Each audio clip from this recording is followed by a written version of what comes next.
Hi everyone, welcome back to Ad America TV. Back again with me, Fifi. I want to welcome all of our audience and members joining us online. We hope that you are doing well and, of course, staying safe. For those of you who are joining with us right now for the first time, I want to remind you guys, Ad America is the U.S. Embassy's American Center here in Jakarta, and our mission is to provide a space for young Indonesians to learn more about the United States.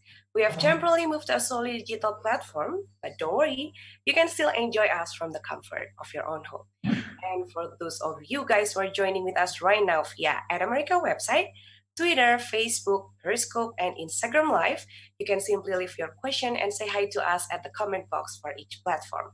And in this episode, we will discuss about the importance of private sector support in Indonesia's COVID-19 response. And before we begin, let's break the ice with a little game. So I have the question for the quiz for tonight. Are you guys ready for the quiz? So the quiz for tonight is true or false? Surabaya and Bali showed the biggest drop percentage in daily earnings in the F&B industry. I repeat one more time. True or false? Surabaya and Bali showed the biggest drop percentage in daily earnings in the F&B industry. You guys can answer the question by commenting at our live for each platform of our social media. And stay tuned until the end of the program. We will give live shout out at the end of the event to you guys with the correct answer. Other than that, don't forget to take a selfie and tag Adam America's Instagram account during the event. All right, and before we start the event, I would like to invite Ibu Heather Variava, Charge d'Affaires from U.S. Embassy Jakarta, for the opening remarks. Selamat malam, Vivi, and selamat malam, everyone. It's great to be here with you this evening. Thank you so much for making some time and letting me join you today. We're really glad to have you all here on a Friday evening, and I'm very excited about tonight's event. We have an important and timely topic and a very distinguished group of speakers. But before I turn it over to them, and before we talk about our shared response to the global pandemic, I did want to say a few words about the situation in the United States, the protests, as it weighs on my mind, and I know it weighs on all Americans committed to the desire to form a more perfect union. As a country governed by the rule of law, the United States justice system is taking action to seek accountability for the tragic death of George Floyd, including through ongoing investigations at the federal and state levels. The United States and free and open societies around the world are only strengthened through the debates produced through our citizens exercising their right to free speech and freedom of assembly. As we've learned in the United States, providing access to health care, regardless of race and socioeconomic status, plays a role in recovery rates from illnesses, including COVID-19. And so today's topic and our combined efforts to help one another confront this pandemic touches lives in ways relevant not just for our struggle for global health security, but for our greater economic well-being, fairness, and justice for all people as well. We're all aware of the tremendous challenges the world has faced in responding to COVID-19. Our lives have been upended. We've had to learn how to homeschool and work from home, and we've had to adjust to a world full of face masks, hand sanitizer, and nasal swabs. This transition has not been easy, and as we all know, it has taken an all of America effort to make it happen. And when I say all of America, I mean our government, NGOs, educational institutions, and private sector companies. There is no doubt that governments have played a leading role in the COVID-19 response. We've seen that. We've also seen an important role for community organizations, especially in helping our most vulnerable citizens. There's an equally important role for companies and universities, because quite simply, the private sector is where we find some of our most innovative and creative minds. It's where you find agile technology companies like Google, able to create entire platforms for home learning and for helping governments understand the impact of social distancing regulations. Their contributions include free internet for Indonesian teachers so students can keep learning di rumah aja. It's where you find universities like the University of Rhode Island, a world leader in oceanography, marine affairs, and health and pharmaceutical sciences, among many other fields. and a shining example of the unparalleled U.S. higher education system. University of Rhode Island, or URI's innovations, as I'm sure they'll share with the audience tonight, includes feats of engineering that will benefit Papua. Finally, it's where you find agricultural companies like Cargill with deep commitments to the communities in which it operates. During COVID-19, Cargill is providing its local communities with food aid and personal care packages and providing hospitals with desperately needed PPE, personal protective equipment. Cargill, the University of Rhode Island, and Google are just three examples of the American private sector institutions playing a critical role in the global response to COVID-19. During this pandemic, American companies are once again demonstrating their leadership and commitment to community and service. This assistance comes on top of the almost 170 billion rupiah provided by the United States government to combat COVID-19. To ensure that we build a strong pandemic response for the current crisis and beyond. The threat from COVID-19 requires efforts from all of us. I'm proud of what the United States and Indonesia are doing together, and I'm excited that Mbak Putri, Pak Arif, and Dr. Dooley are here to tell you more about what their organizations are doing. Thank you to all of them for joining us tonight, and thank you to our audience for joining us from all over Indonesia. Back to our fabulous Ad America team to kick off the discussion. Thank you, Ibu Heather, for the warm welcome. And now let's start the event. Without further ado, let me pass it to our moderator for tonight, Bapak Andrew Shaw. He's an economic counselor from U.S. Embassy Jakarta. Hi, Pak Andrew. Hello. Selamat pagi to our participants in the United States. Selamat malam in here, Pak. And selamat malam to our friends in Indonesia. My name is Andy Shaw, and I am the head of the economic section at the U.S. Embassy in Jakarta, where I have the opportunity to work with many impressive U.S. companies and non-government organizations. These companies work in many different industries, from large energy companies like ExxonMobil, Chevron, and ConocoPhillips, to well-known consumer brands like Nike and Procter & Gamble. And our U.S. companies come in many different sizes, from large multinational firms to small and medium-sized companies that are investing in Indonesia. I have seen personally the tremendous benefits that U.S. private sector firms bring to Indonesia, from much needed capital investment to developing the country's human capital resources. And that's why I'm especially honored to be the moderator for today's discussion on the importance of private sector support in Indonesia's COVID-19 response. There are many, many U.S. companies we could have invited to join us today who are doing important work in supporting the Indonesian government's response to the COVID-19 pandemic. Companies that are providing assistance to their communities, medical equipment, food assistance, and most importantly, continuing to ensure the wheels of commerce continue to turn, that Indonesian workers continue to have meaningful employment, and oil and gas production continue to flow. But the three speakers we have chosen today represent three very important sectors that will be critical for Indonesia's recovery from the coronavirus pandemic: education, food and agriculture, and the digital economy.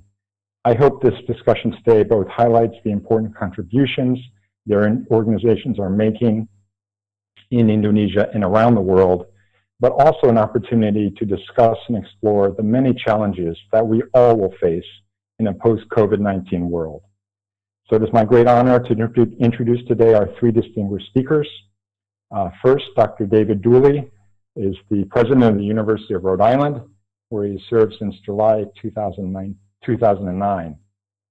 Prior to joining URI, Dr. Dooley was provost and vice president for academic affairs at Montana State in Bozeman, Montana for 10 years, having served for 7 years earlier as head of the Department of Chemistry and Biochemistry.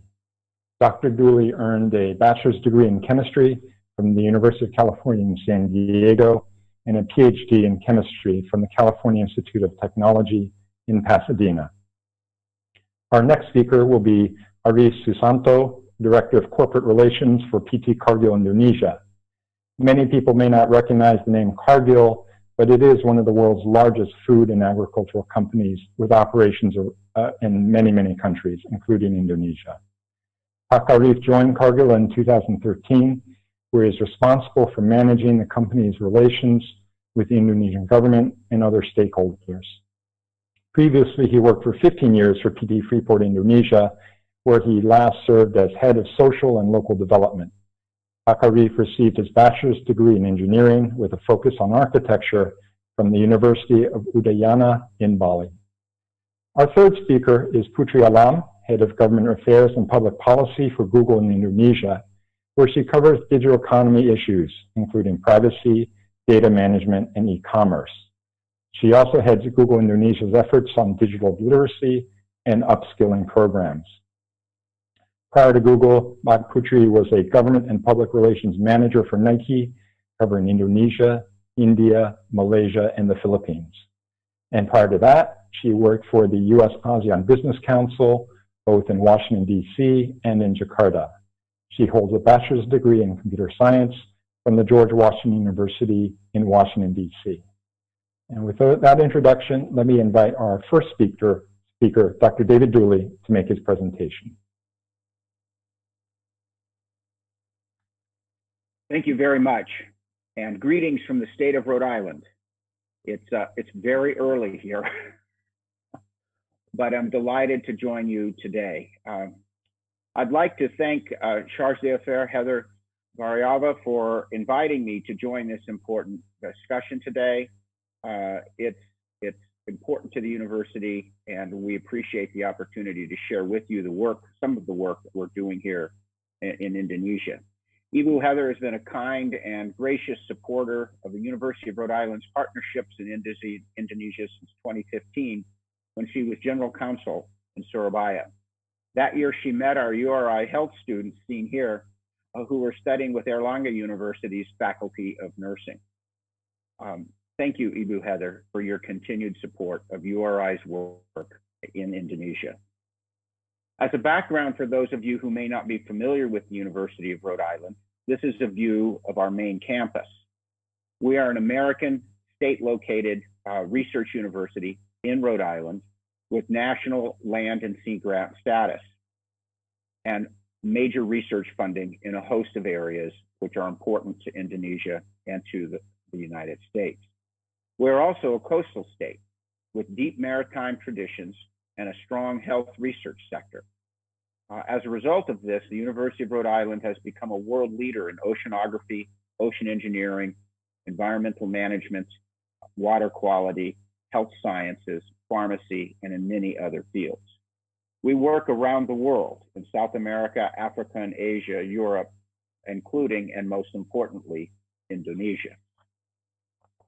Indonesia has been a strategic partner and a strategic priority for the University of Rhode Island for over 50 years. We have worked many times with Bappenas, with the Ministry of Fisheries and Marine Affairs. We're currently helping them build capacity for sustainable management of Indonesia's rich maritime resources. We have partnered across the entire nation, from Aceh to Papua, supporting many Indonesian research universities for their research, faculty development, and joint academic programs. We also help build capacity with provincial governments, with a special focus on remote Indonesian provinces, including Aceh, Southeast Sulawesi, Maluku, and Papua. Recently, we have partnered with the Indonesian Ministry of Health to be a formal training and research partner for international nursing, pharmaceutical research collaborations, and non-communicable diseases. I'd like to take a few minutes to describe one of our recent projects with the governments of Indonesia. In particular, it's around building ventilators. In response to the COVID-19 crisis here in Rhode Island, and to help our local state government and hospitals prepare for the anticipated surge in need for breathing ventilators, our university's engineering and pharmacy researchers partnered with volunteers to form a new NGO called ventilatorproject.org. Together with the Rhode Island Department of Health, the Rhode Island National Guard, Rhode Island Commerce Corp, local fire stations, hospitals, and industry partners across the state, we collected 850 donated sleep apnea machines called CPAP and BPAP machines.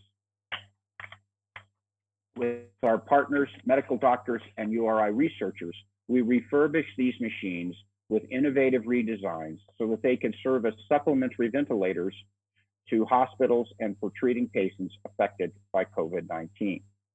It was a great success.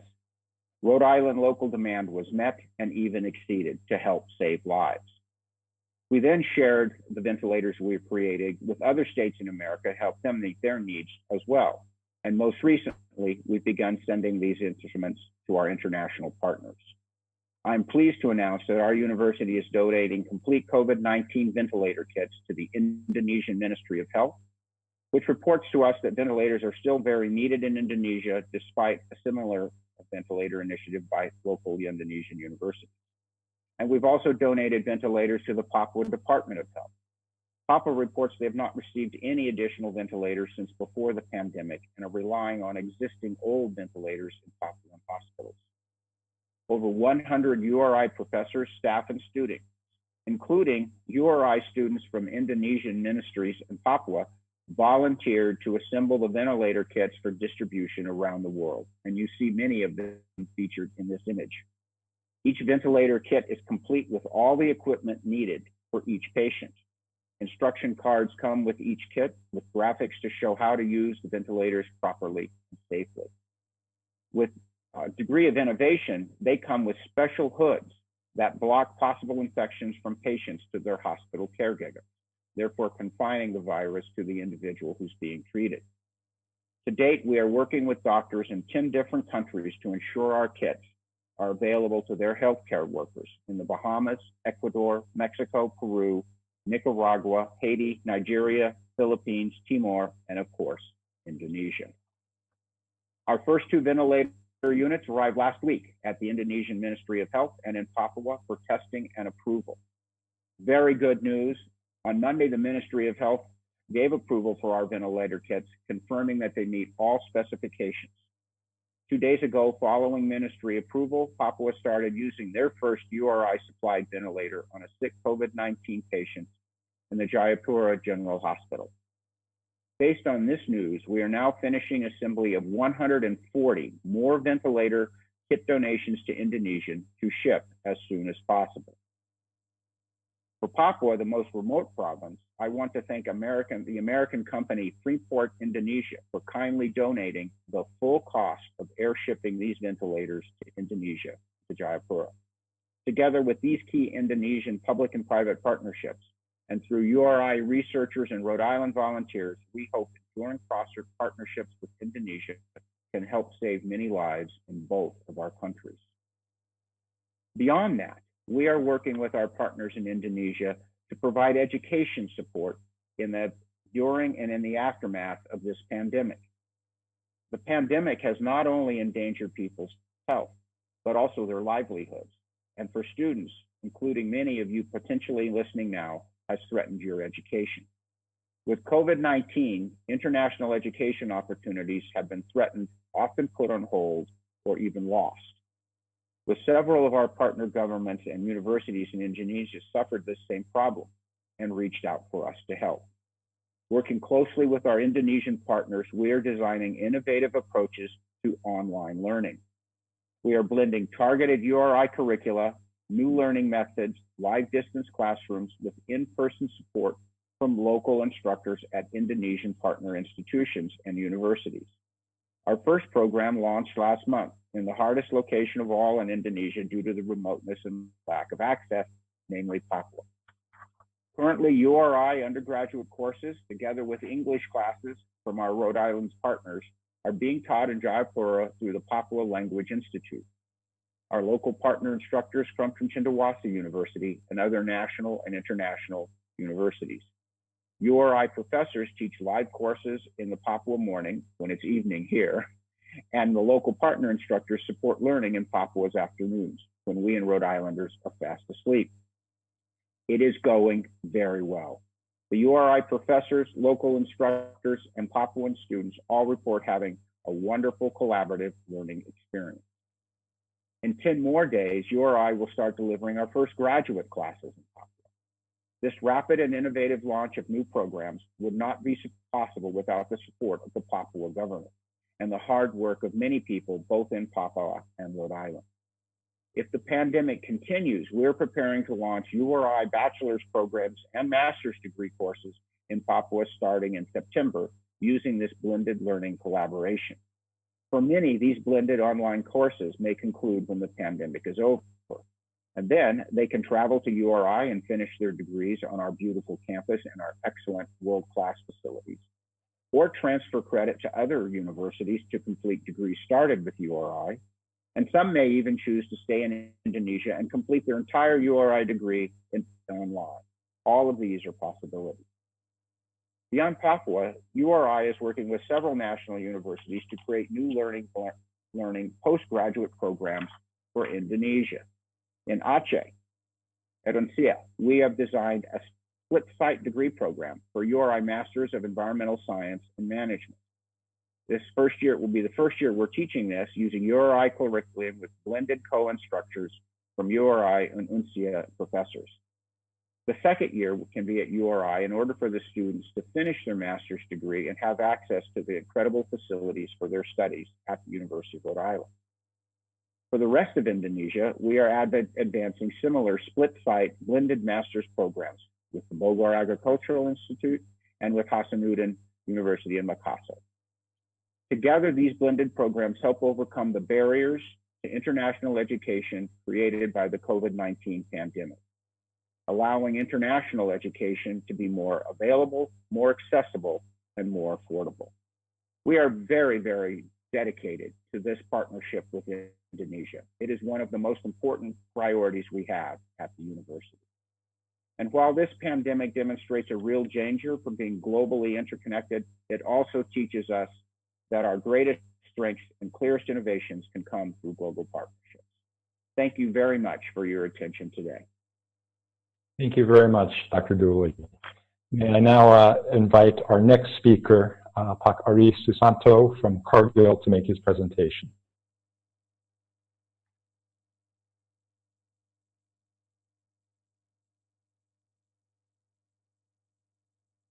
Thank you, Pak Andi.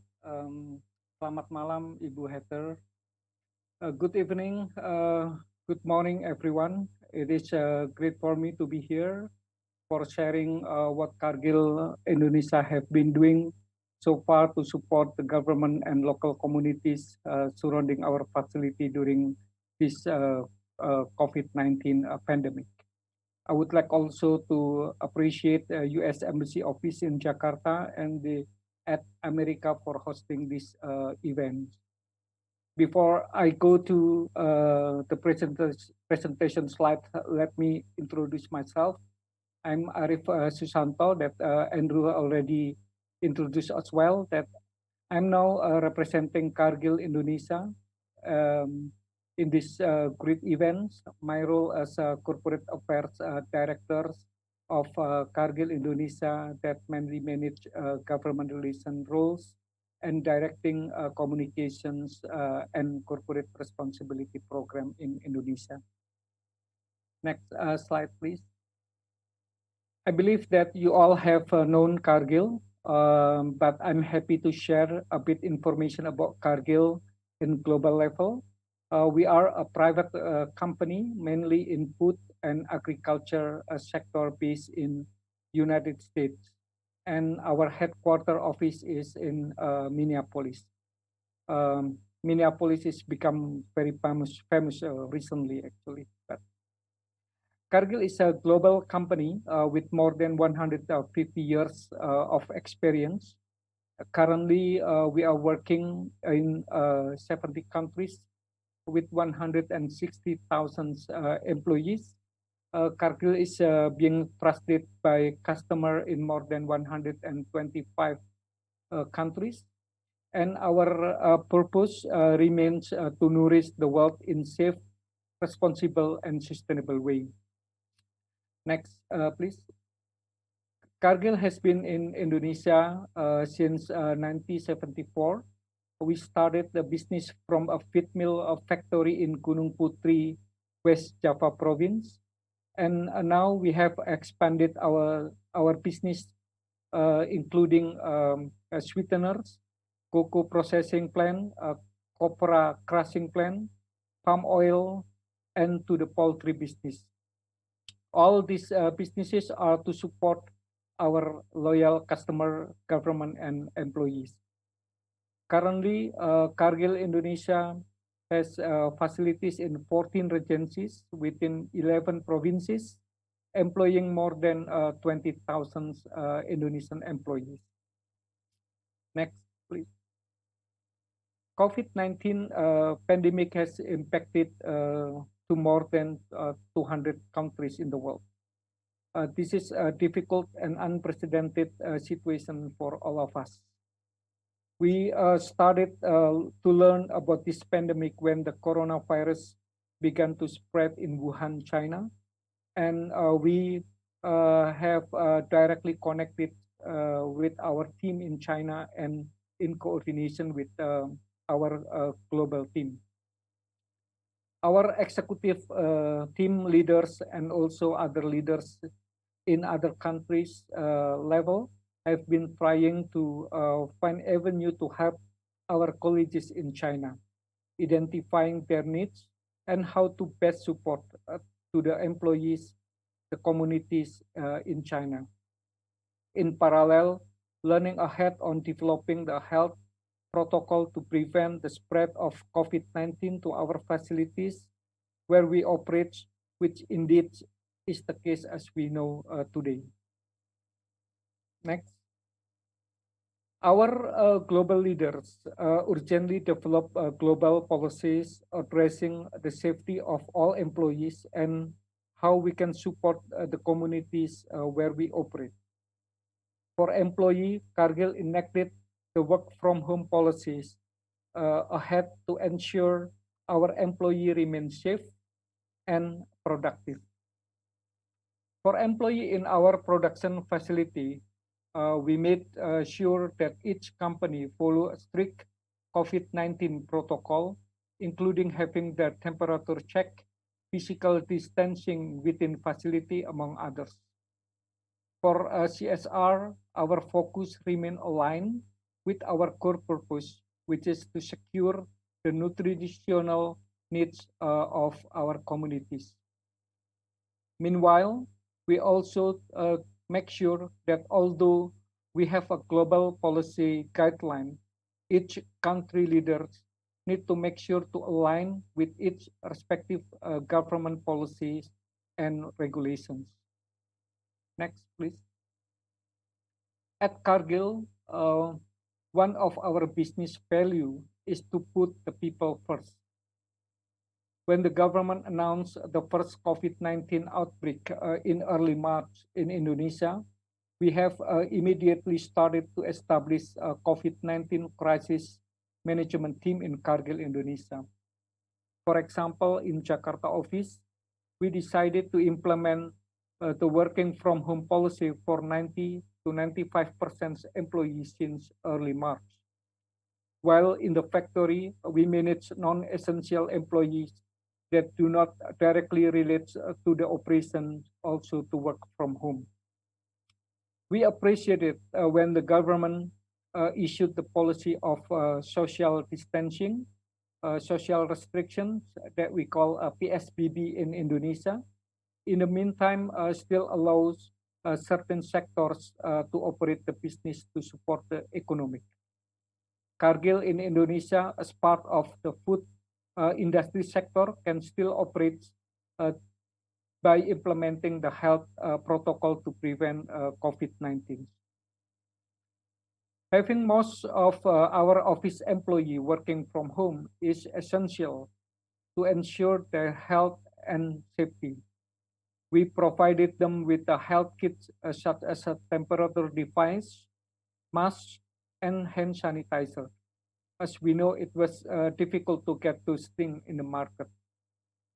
For some employees working at site, we arrange transportation to minimize the use of public transport. Additionally, we encourage employees to purchase vitamins to be reimbursed by company. We also have a flu vaccination program to employees in a voluntary basis. Next, please. Having opportunity to learn ahead as well as preparedness internally to deal with COVID-19 issue for our operations and employees give us the space to now focus externally, how to help communities impacted from COVID-19. Following our global guidelines and adapting the government's regulation here in Indonesia, program-wise, our focus is ensuring the basic food for nutritional needs of the communities and supporting local governments and local hospitals, which are severely lacking in resources such as surgical masks, medical overall suits, among others. To enlarge our impact, Cargill headquarters agreed to provide a corporate matching fund scheme from the budget that has been spent by the Business for CSR program here in Indonesia. This is automatically to make a bigger scale of programs. Next, please. We are very much aware that COVID-19 is putting such a heavy pressure to the health system in Indonesia and to many families who may have member contracting the virus and taking severe economic impact due to pandemic. Here in Indonesia, we have both nationally and regionally designed programs, and to date, our contributions amounted is about more than $600,000. Our team at our production facilities across the country are also working tirelessly to help a local hospital, local government, and local communities. Until now, we have provided more than 100,000 masks, 2,000 goggles, 7,000 medical suits to 17 local hospitals in the region where our facilities are located.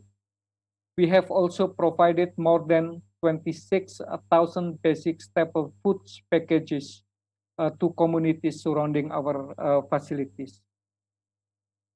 There are many other details CR programs that we have been doing in the local regional levels, including spraying disinfection to the public facility, hand washing facilities, giving an ambulance to hospital, and so on. Lastly, I'm glad to share that we have been recognized by some local government leaders on our corporate responsibility program that we have done. I do believe that if we can work together with government and communities, we can pass through this pandemic and to keep safe and healthy. Thank you. I give it back to Andy. Thank you very much. Thank you very much, Dr. Rees. It was a very informative presentation. For our third speaker, I'd like now to introduce Putri Alam from Google. Thank you, Andy. And thank you very much for U.S. Embassy and At America for inviting Google and giving us this opportunity to share a little bit about what we've been doing for COVID-19 in Indonesia. So many thanks for this opportunity. Good evening, everyone in Indonesia, and good morning for everyone in the U.S. I'd like to start with the video. Next, please.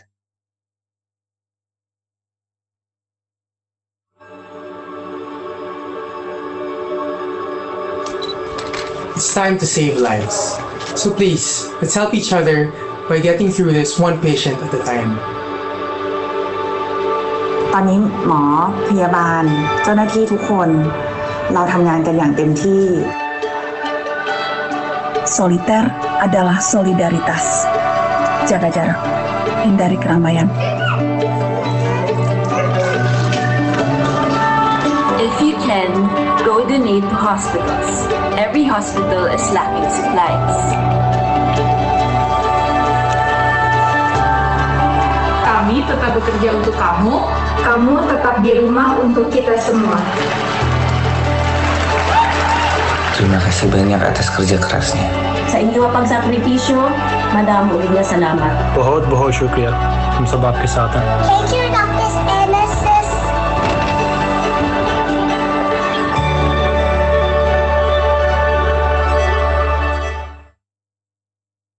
Next. So since the outbreak of COVID-19, everyone in the world has rallied together to respond to this pandemic, and that includes teams across Google. We've launched 200 new products, features, and initiatives that is contributing over $1 billion in resources to help our communities, users, clients, and partners through this unprecedented time, including in Indonesia. Next. So our major efforts can be categorized into these three pillars: inform, keeping people informed with information; support, supporting people as they adapt to a changing world; and recover, contributing to recovery efforts across the globe. Next. So core to our mission, which is organizing the world's information and making it accessible for everyone, our efforts on COVID-19 is providing users information to help keep them safe, informed, and connected during this rapidly evolving period of uncertainty. Next, please. So in January, when it became clear that COVID-19 was a growing search trend around the world, we started to surface authoritative information across search. So since then, we worked directly with public health entities like the World Health Organization.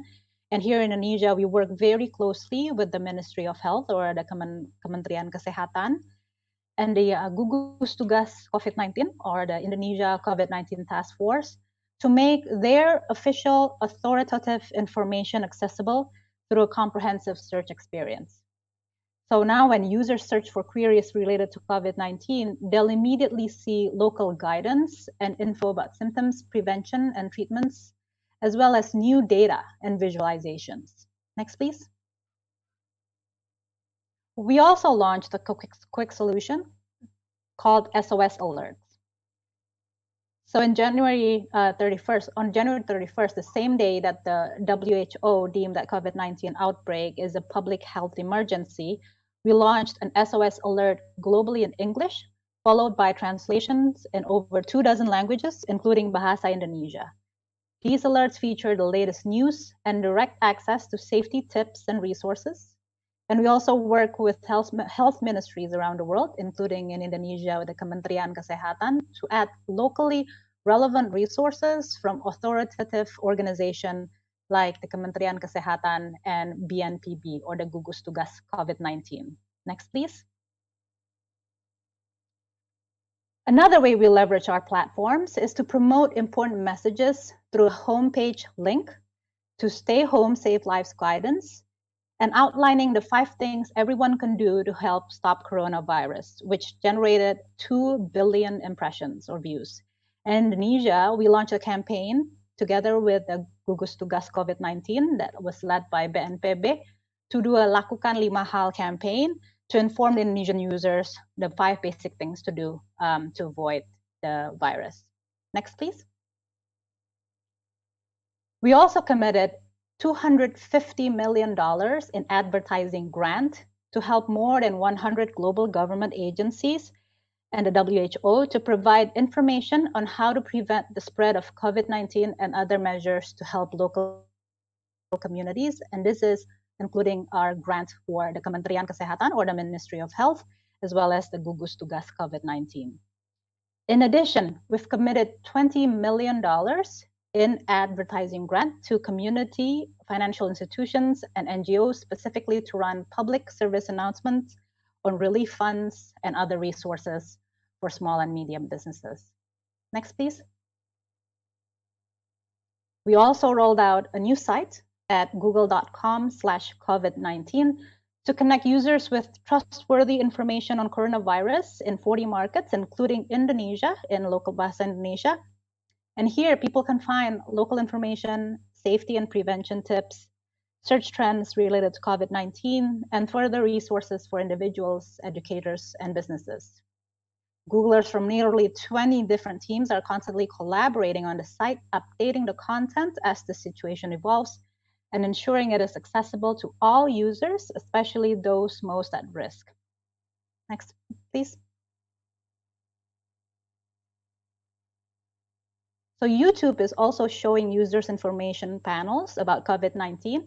So when they go to YouTube and they search COVID-19 or coronavirus, we will prioritize the surfacing of authoritative information as well as authoritative videos. And over here on the right side of the screen, we collaborated with our YouTube content creator.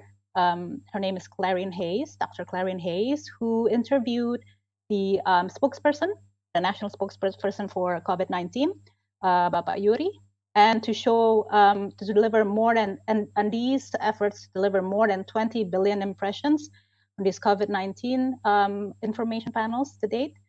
And it's also using its homepage to show information panels related to COVID-19. Next, please. So health authorities have warned that an overabundance of information can make it harder for people to obtain reliable guidance about the coronavirus pandemic. That's why we're providing $6.5 million in funding to fact checkers and nonprofits, including ones in Indonesia, such as Mafindo, to fight misinformation around the world and with an immediate focus on coronavirus. And secondly, we know that quality local news is being challenged as the news industry deals with job cuts, furloughs, and cutbacks as a result of the economic downturn. So that's why we launched the Journalism Emergency Relief Fund to help deliver urgent aid to thousands of small and medium and local news publishers globally, from hyperlocal newsrooms to larger newsrooms across the world, and including in Indonesia. There are almost 200 of these media outlets that received funding from our Global Journalism Emergency Relief Fund. Next, please.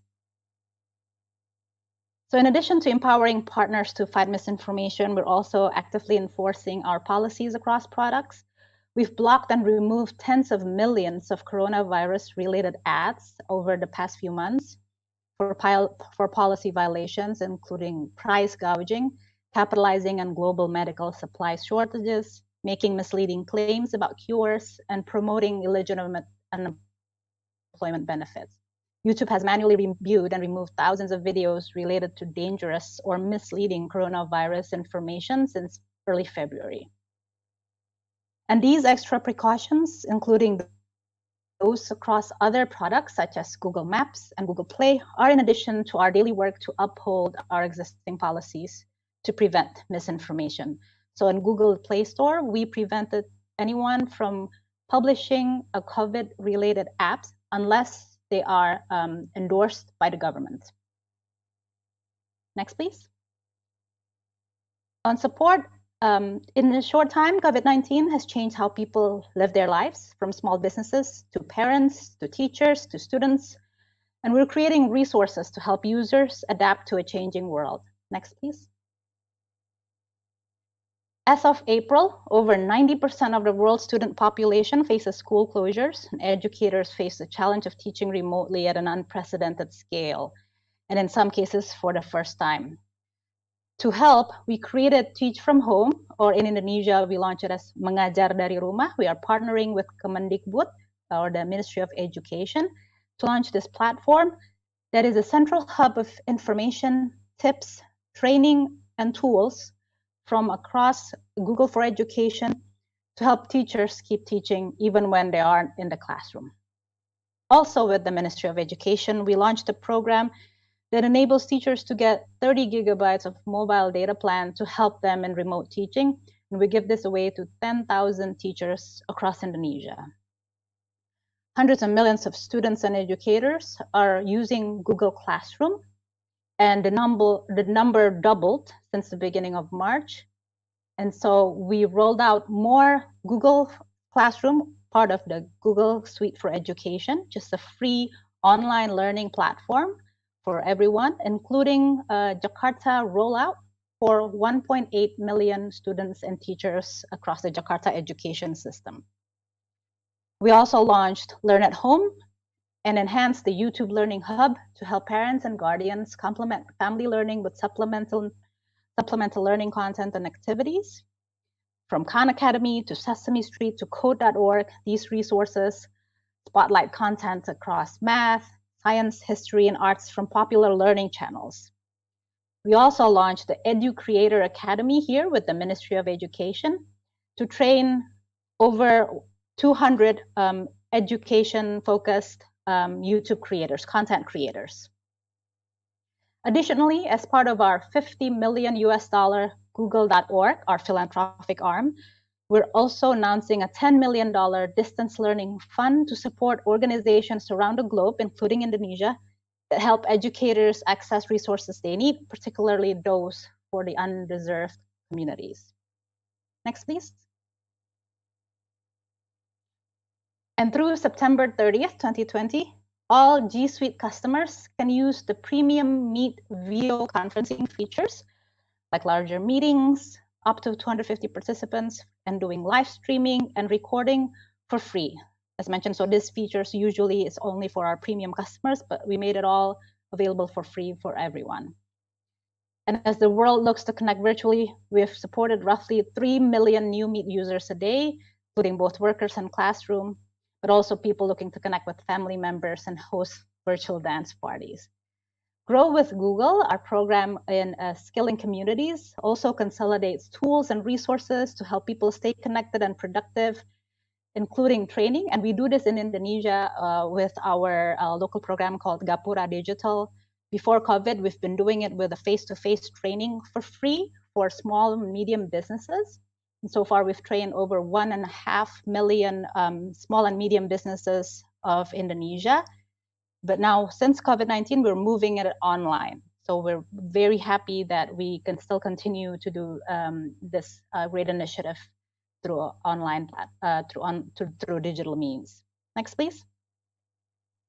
To help businesses navigate these challenging times, we've made it easy to communicate changes to their services.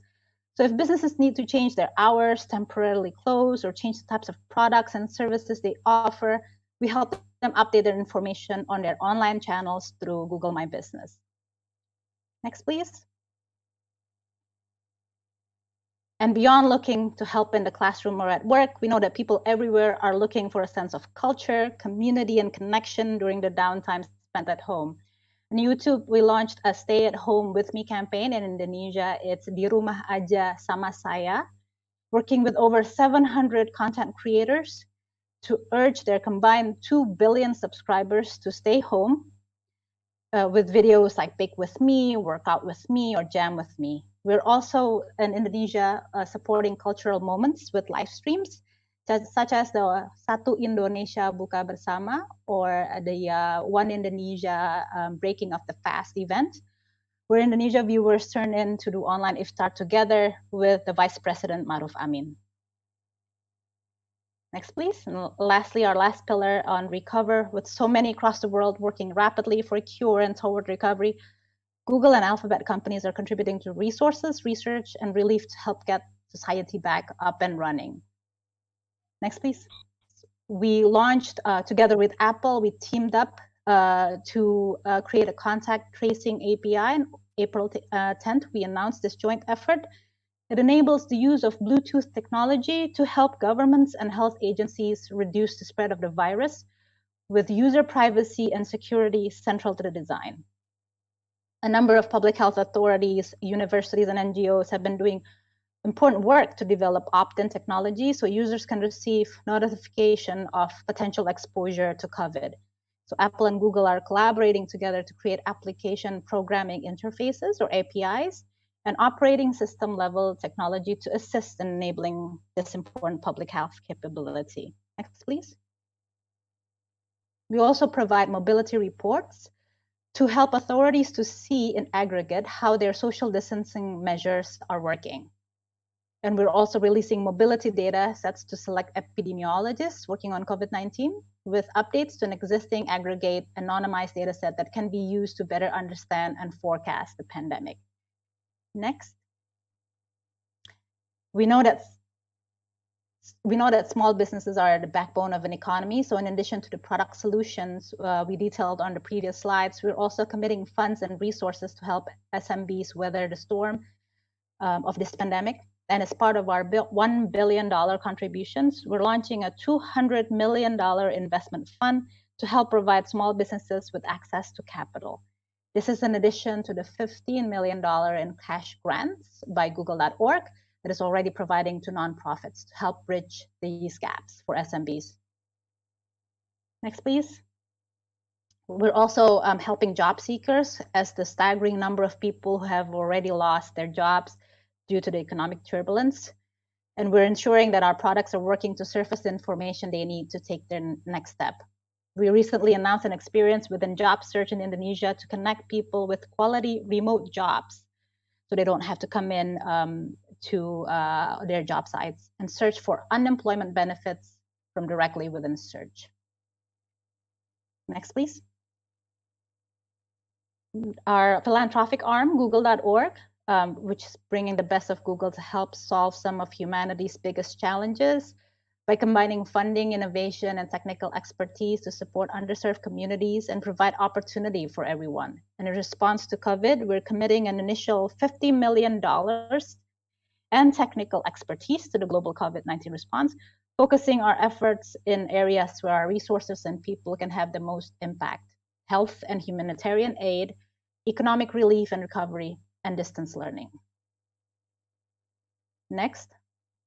So the $1 billion in support, including $340 million in advertising grants to all SMBs using Google Ads, $100 million in grants of technical expertise supporting global NGOs, and $20 million in Google Cloud credits for academic institutions and researchers, $200 million in funding to help global NGOs and financial institutions to provide small businesses with access to capital, and $250 million in advertising grants to help WHO and more than 100 government agencies to run public service announcements. And in Indonesia, this means $6.5 million in advertising grant to the Indonesian government. Next, please. So in summary, $1 billion in contributions to, and 200 products and initiatives, but we know that this work is far from over, and we're committed to continuing our work to provide helpful products and useful support as we navigate this crisis together. So thank you. Thank you very much, Putri. That was an excellent presentation there we could discuss, and I hope we have some questions and time to go into greater depth on some of those issues. But let me start the questions. We've received some questions from our online live stream participants. And the first question will be for each of our speakers. There's been a great deal of discussion about moving to a, quote, new normal. Both in the US and in Indonesia, you see many provinces, states relaxing social distancing or restrictions on businesses and movement and transportation.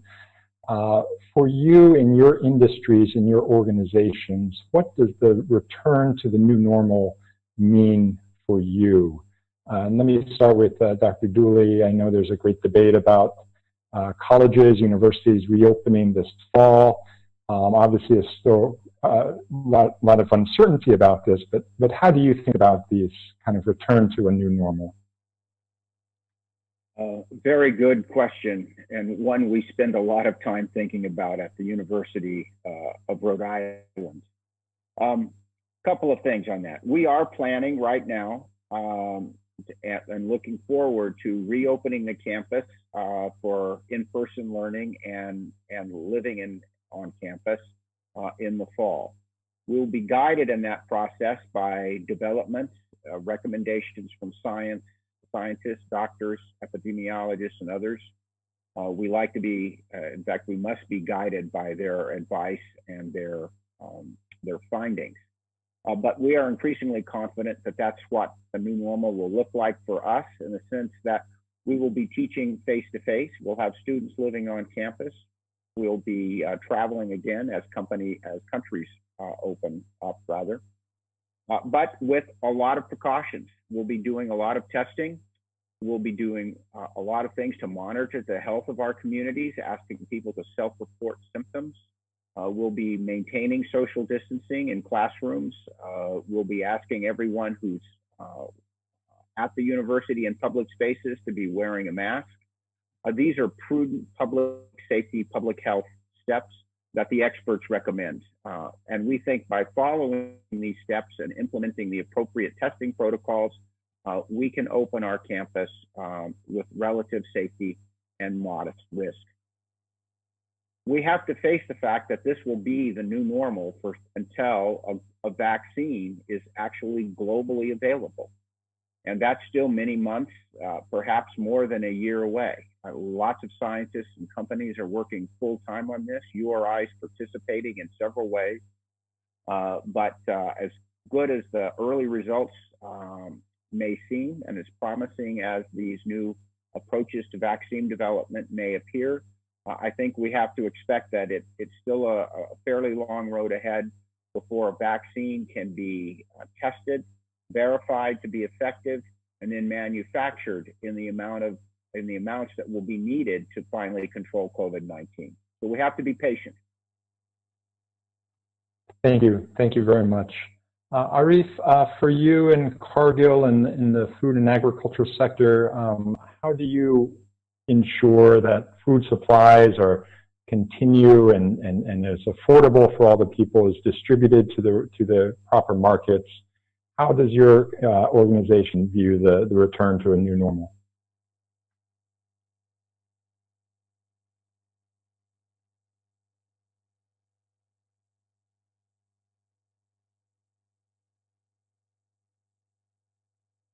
Okay, thank you, Andy.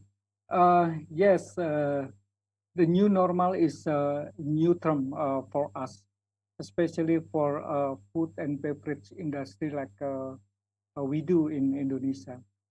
And as I explained before that we have guidelines to be followed by all businesses in all countries in the world that we need to follow. For example, like how to implement the health protocol to prevent COVID. This has become a new normal life in our daily working situation, because we have to be, get used to it to do the how to prevent COVID, something like that, how to keep physical distance among with all employees, something like that. And another thing that we consider is we are not going to be back like before COVID-19 happened, because, for example, now this is something like a good thing for us. You know that we realize that we can still operate the business, especially in Indonesia, because we got very good support from government, because we still can run the business in food and beverage in Indonesia. We thank you for that support from government, and we are thinking to consider not all employee is going to be back in the office 100% in the future. Maybe we now exploring the model that maybe 50%, 60% employee can back to the office, but the rest of them is still working from home.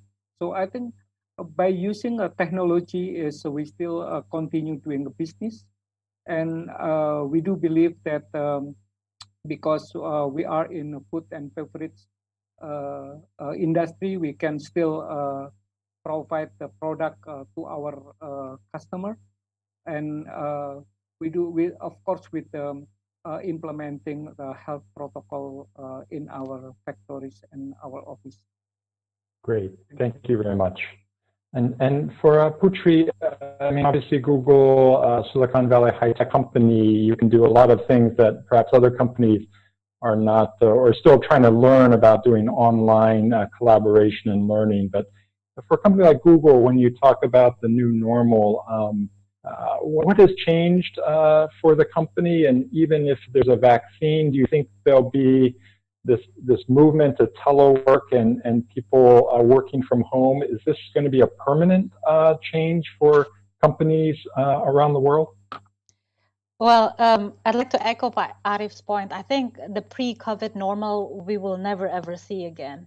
And as you alluded to, Andrew, us being a technology company, we might be biased, but we know that digital transformation is happening globally already.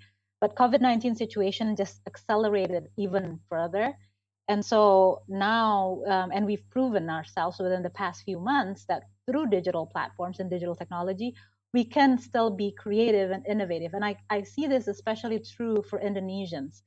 The amount of content creators on YouTube that are very innovative and, entertain people, educating people, providing information out there through digital platforms is significantly multiplied.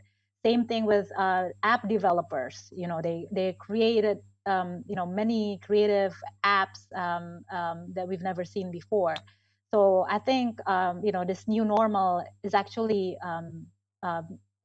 it is a spur for creativity and growth for everyone, including in Indonesia. And so for Google, at least, our CEO has mentioned that, probably until the end of the year, majority of our workforce will work from home. And, like I said, we've proven it that, over the past few months, we can still be very productive and creative using our platforms and technology. Great, thank you. We have a question from one of our live stream participants. And it has to do with how can we better communicate and help change behaviors in terms of convincing people to maintain social distancing, to wear face masks in public. This is a communication issue, it's an education issue, but perhaps, Dr. Dooley, what has been your experience in terms of communicating with your university community and others about the need to change and take appropriate precautions? Well, you used exactly the right word there, Andrew, in your question, and that is community. But one of the things we're emphasizing is that these precautions are not merely for your own sake, each individual's well-being. They're to protect the people you love and you work with and who are members of your community. These are appropriate steps to take to protect them, to protect people who may be more vulnerable to infection than you are, more vulnerable to serious effects of the infection than you might be. So our approach with our students and frankly with all of our international partners as well is going to be to emphasize that we should take care of one another, that we should care about each other, and that we should support one another. And one way to demonstrate that we're doing that in these times is to follow the appropriate protocols around social distancing and masking and other public health guidelines that are sent out, and cooperate in all of our efforts to live through both the current pandemic, its immediate aftermath, as we prepare for that new normal that the other speakers have mentioned. I agree with their perspectives on this, but I think we also will see an increasingly strong, and we've seen it already at URI, desire on the part of people, particularly young people, to be back together, to reclaim something of the lives that they had before the pandemic hit. Thank you. Thank you. And for Putri, kind of the same question, you touched upon all the efforts that Google is making in terms of getting the appropriate health messages out from WHO, from governments, the role you play in trying to take down false or misleading information. How have you seen Google users respond to the information that you provide, and And have you seen changes in behavior in terms of the mobility reports, and how effective can we be on the communication front? That's right. So as you touched upon this already in my presentation, I showed the various campaigns and programs that we've been working very, very closely with the government's COVID-19 task force in disseminating authoritative information, like our, Do the 5 campaign, as well as surfacing their authoritative information from their website and videos on YouTube. We've seen quite a great response from the communities, from our users, and through these campaigns. And I'm sure this is not just Google, right? So I think digital platforms and technologies and other companies out there. So I think it's more than ever important for a public-private partnership between the government and the private sector to help inform all the communities, all members of the communities about these safe and health public service announcements. So for those communities that are underserved, that is outside of internet, I think the government has also been working very closely with radio stations and TV stations. So that's very key.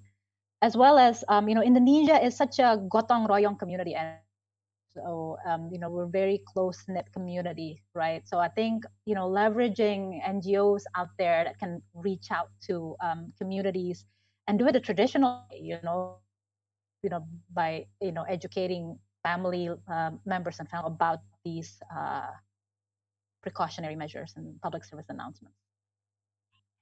Thank you very much. Another question from our online participants. A question about what inspires you about your company's COVID-19 assistance in Indonesia. What keeps you and your colleagues going during these challenging times? And perhaps I'll ask Pak Arif to field that one first. Pak Arif? Yeah, this is a very good question, because I think what is inspiring us to help communities in Indonesia, I think one thing that we can take from the value of our company, the value of Cargill, is to put the people first. That become, it's being implemented very well. How to implement the slogan of how to put the people first, not only for communities but also to employees. This is inspiring us, because not only driven by employees in Indonesia, but also led by our executive team in the global level, because our executive team show the example how to put the people first.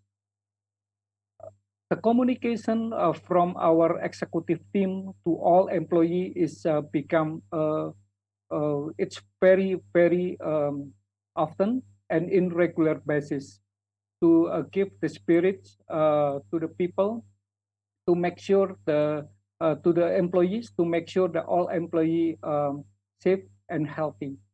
And also we expanded our program to our community, because how basically to help community surrounding our facility that got impacted by the COVID. So I think the value of our company is can be proud. I think something that inspiring us, that we can help communities, farmers, and also other people. So I give you one example.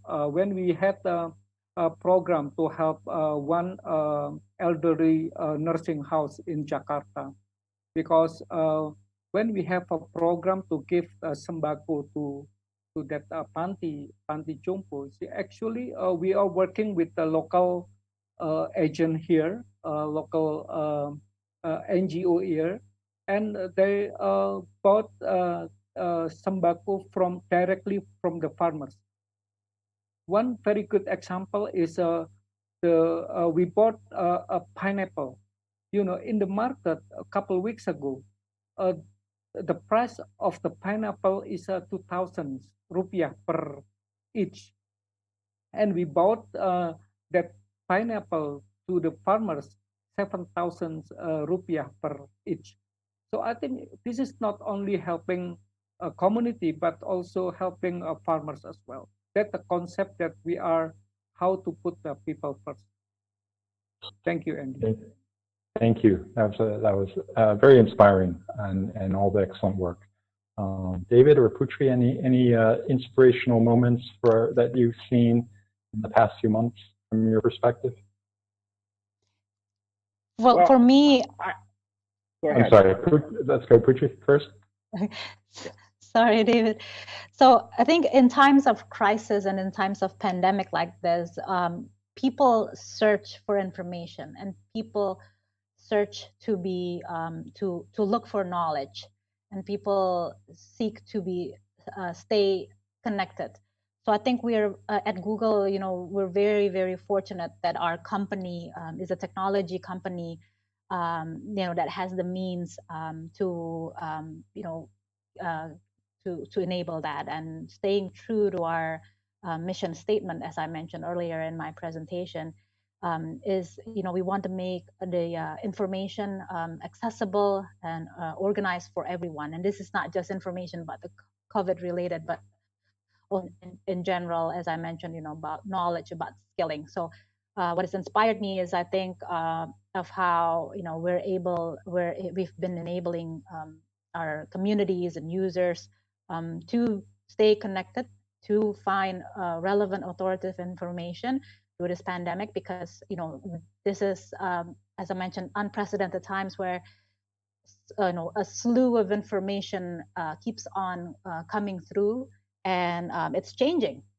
all the time. So you know, we are very blessed that we have that role in enabling users to find information. And there's as you can see from my presentation, there's so many programs that we're doing. So if I can pinpoint to one story, it'll probably be a story of this mother who, a 43-year-old mother who continued on in our online developers program, and she's been taking time off from work, especially due to COVID. But during this COVID, she's actually able to reskill herself and become a developer. And now she's quite motivated, and she's a mother of 3, and now she's quite motivated, and now she's, you know, companies are, you know, I've seen her stories, and now companies are actually, you know, offering her jobs. So it was quite, and for me as a mother of 4, I was kind of quite inspired by that, you know, that a mother, like a stay-at-home mom like her, can still be motivated during this pandemic and reskilled herself. So. Thank you. David, any thoughts on this? Yeah, thank you, Andrew. I'll be very brief. I found both Ariel's and comments to be very inspirational just for me to listen to. So thanks to both of you for what Cargill and Google has done, and what you exemplify here today as the commitment that even large companies have to their employees and to their customers. Actually, I was overwhelmed by how people at URI responded to this, faculty, staff, and students. It ranged literally from tooling up new research programs, as I talked about earlier, around ventilators, to improving tests. Our nursing faculty and pharmacy faculty volunteered to take shifts in hospitals to help hospitals that were overwhelmed. Our dining staff, because many of our students weren't living on campus, spent months making meals, preparing them, packaging them, and sending them all over Rhode Island to people who were trapped in their homes and who had insecurity about being able to obtain food and to eat and feed themselves.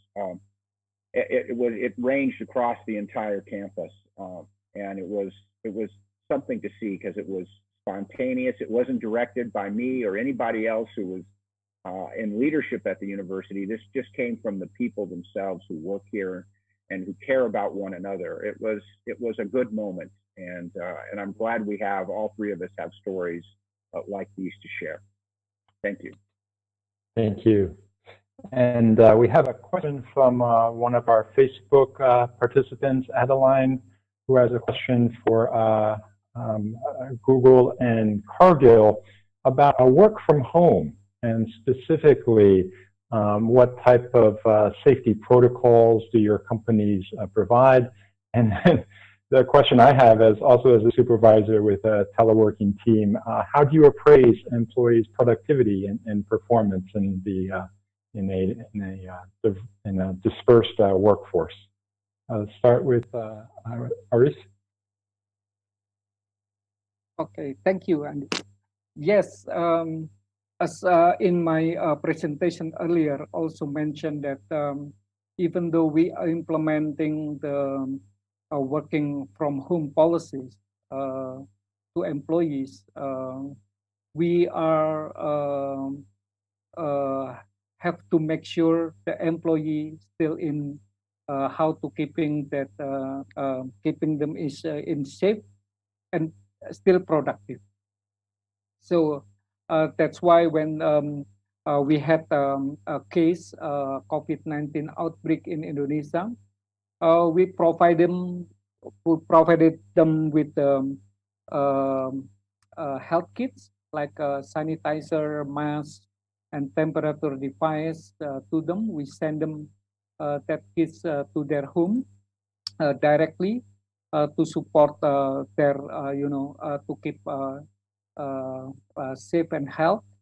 And also we have regular communication with all employees in weekly basis also to communicate what kind of policy that we decide and what kind of approach that we are going to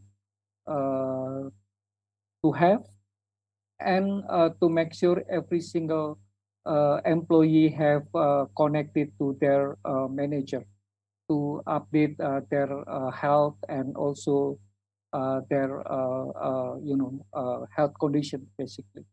So, and another things that we do is actually we have a procedure to report the health condition of employees, and we make sure that everything go, and we monitoring that regular basis. And also from in terms of productivity, yes, we keep continue monitoring their productivity. One thing that we provided them with the laptop. Usually they are in the office using the desktop computer, but now they are using the laptop, and to make sure that they can still connect with, how they can connect with internet and complete their job. And for those who still need to work in the office, until 2 days, we have a policy that 2 times a week, 2 days a week, Tuesday and Thursday, the employee that urgently need to be office, they can go to the office. So I think we still can manage both in safe health and productivity of employees. Thank you, Pak. Putri, from your perspective at Google? Well, I'm very, very blessed to be able to work for a company that is so generous like Google. Google provided a funding for employees to buy work from home kit. So, it enables us to even, you can get, like office desk that is ergonomic, because they really care about, us sitting in front of a laptop all day, every day in one room, instead of like in the office where you can still walk around and congregate and socialize with your coworkers, and also like ergonomic chairs and all that. And very, very flexible working hours. I think the company is quite understanding that some of us have to now manage work and family, and there's really thin line between work and home. And so they provide us with flexible working hours and very flexible leave as well, and also carers leave if any of our family members, because especially with schools being out, a lot of us now is also stuck at home with our kids doing school from home. So we've been provided very flexible carers leave as well, and not to mention a whole other benefits. So yeah, very lucky to work for Google.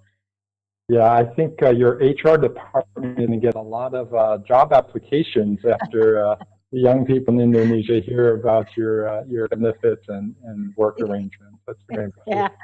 Yeah. I'm cognizant that we're coming close to the end of our time. Everyone's been extremely generous at early hours here in the U.S. and getting late into a Friday evening in Jakarta. So I want to thank all of our speakers for their very inspiring words and highlighting all the wonderful work that their organizations are doing. And I just wanted to close with a final question from some of our online participants, that if you have any particular messages or words of inspiration that you would like to leave with the young Indonesian audience here tonight. I think there's been a lot of questions that unfortunately I have not been able to get to, but any final messages that you would like to leave with our participants? And we'll start with Dr. David Dooley from URI. Please, sir.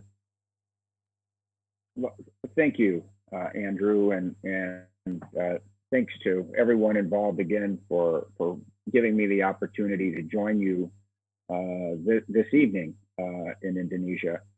I'll just conclude with this. As I indicated in my opening remarks, the University of Rhode Island has a very long history here in Indonesia for very good reason. And that is, we feel that there's a lot of common interests between the people of Indonesia and the people of Rhode Island, between our opportunities as well as our challenges. And we have a great affinity for the people of Indonesia, its resources, and its opportunities and challenges. And we want to be of assistance to you. And that has long been a goal for the University of Rhode Island. We believe strongly in international collaboration and cooperation. We believe that that's the way to prepare young people to live in a world that will be increasingly connected. Globalization is not reversible. And the technologies exemplified by Google, for example, are here with us and will only get better. And that brings us closer together, but it also makes it more important for us to be able to work with one another and to understand one another very, very well. And that means we have to know each other well. And that means spending time with one another. And the University of Rhode Island is committed to that. It's why we're so enthusiastic about our programs here. And we will continue to be involved for the foreseeable future. And we welcome students to participate in our programs, for faculty to collaborate with ours, for companies and organizations, as well as government agencies to collaborate and work with us towards common goals. So thank you again.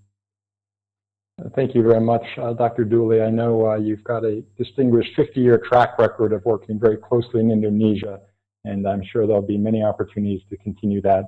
In fact, one of our YouTube users, Tanjuman, has invited you to Bandung to visit their international nursing school. So there's an opportunity for further collaboration and partnership in Bandung if URI has the interest. Let's turn to Pak Arif. Any final thoughts or messages to our young audience today? Yeah, it's very good because I think Cargill has been operating the business since 150 years experience. You know, we have been through all the situation in the world. What happened in the world, we have been through. that kind of situations, and we still survive. So why, how can we, Cargill can survive with 150 years? We are expecting to have another 150 years next. So because basically why we still survive? So I think the most important of Cargill that can be inspired, can inspire young people, especially in Indonesia, or a young entrepreneur in Indonesia. We have the great value. We have a great value that has been implementing since 150 years ago. So that's something that we need to keep in mind. If we are doing a business, if we are doing something in professional, we have to have a value. We have to give something good to our employees, to our communities and other people. That's one thing. A second one is about technology. We have to follow every single technology that we have to think about how to use technology to support our business. That's very important, especially when we are now facing the COVID-19. We have to use technology if we have survived. So I think, and another thing is about flexibility. So this is another good value in Cargill is about flexibility. So I think if we can inspire other people to have a value to using technology by doing research and development. And the third one is about flexibility. If we can do that by for young people in Indonesia, I think it will be good for them in the future. Thank you. Thank you very much, and thank you for participating in all the great work that Cargill does in Indonesia. Any final thoughts for our young audience tonight? Yes, thank you for that opportunity.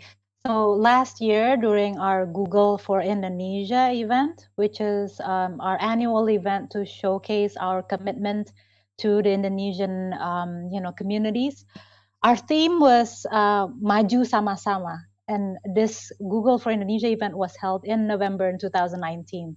Little did we know that we are entering 2020 with this unprecedented time. But I think that theme is still very much ring true to everyone, especially us, at Google, is that we want to continue to still move forward together, even through this pandemic. And in fact, if I can probably rephrase it, more than just thriving or surviving this pandemic together, we want to be able to thrive in this pandemic. So as I mentioned earlier, we've seen that wealthy of creativity and innovation, and it's especially true during the crisis. So let's continue to maju sama-sama, or move forward together and thrive, and kick this pandemic in the behind together. So let's do this together.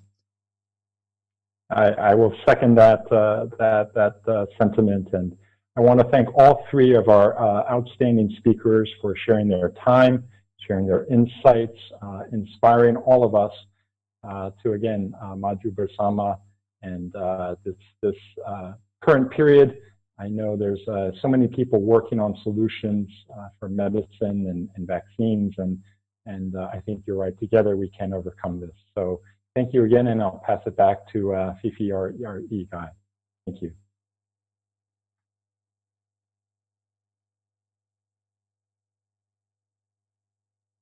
Speakers for sharing the great session today, and also for Pak Andrew for moderating the event, and of course for answering all of the questions.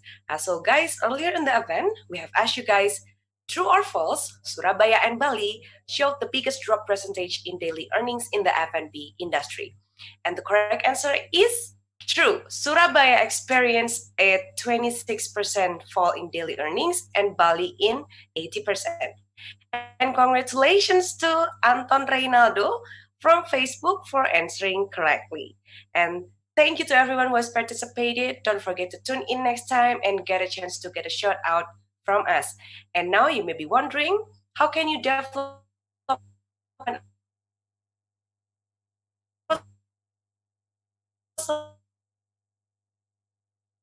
ID? Us will be reviewed and your event might be featured here soon. You can also subscribe to our newsletter for all of our weekly events updates that will be sent straight to your inbox. And that wraps this episode. It has been fun. Unfortunately, we have to say goodbye for now. Don't forget to follow our Instagram, Twitter, and Facebook